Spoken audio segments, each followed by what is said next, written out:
Latest updates ఎప్పటికప్పుడు పొందడానికి big TV WhatsApp channel follow అవ్వండి. లింక్ డిస్క్రిప్షన్ లో ఉంది.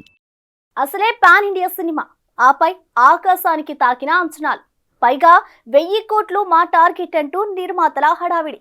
ఇంకేముంది, సినిమా విడుదలవ్వడం ఆలస్యం, భారీ హిట్ తో దూసుకుపోతున్నందుకున్నారు మేకర్స్. కానీ అందరి అంచనాలను తలకిందులు చేస్తూ బాక్సాఫీస్ వద్ద బొక్క బోర్ల పడిన ఈ సినిమా తాజాగా ఓటీటీలోకి వస్తుందానంటూ తెగ సందడి చేస్తుంది. మరి ఆ సినిమా ఏంటో, ఎప్పుడొస్తుందో చూసేద్దాం రండి.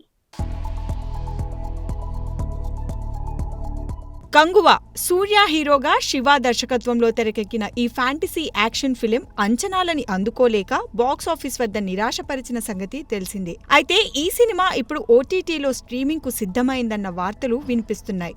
తాజాగా డిసెంబర్ 8న ఈ మూవీ అమెజాన్ ప్రైమ్ లో అందుబాటులోకి రానున్నట్టు ఎక్స్ లో అప్డేట్ పోస్టర్ ని విడుదల చేసింది అమెజాన్ ప్రైమ్ వీడియో. తెలుగుతో పాటు హిందీ, కన్నడ, తమిళం, మలయాళ భాషల్లో ఇది అందుబాటులో ఉండనున్నట్లు తెలుస్తోంది. సూర్య సరసన దిశా పటానీ కథానాయికగా నటించిన ఈ చిత్రంలో బాబీ డియోల్ విలన్ గా కనిపించిన సంగతి తెలిసిందే. ఇక మీకో బాహుబలి ఉంది, ఇప్పుడు మాకో బాహుబలి వస్తుంది అంటూ సూర్య కంగువా సినిమాపై కామెంట్ చేయడంతో సినిమాపై ఎక్కడలేని హైప్ వచ్చేసింది. ఇక సినిమా మేకింగ్ చూస్తే సూర్యతో యూనిట్ ఎంత కష్టపడ్డారో కనిపించింది. మరోవైపు మా టార్గెట్ 1000 కోట్లు అంటూ నిర్మాతల హడావిడి. దాంతో ఈ సినిమాపై విపరీతమైన అంచనాలు పెంచుకొని వాటిని అందుకోలేక బాక్సాఫీస్ వద్ద చతికిల పడిపోయాడు మన కాలీవుడ్ గజని.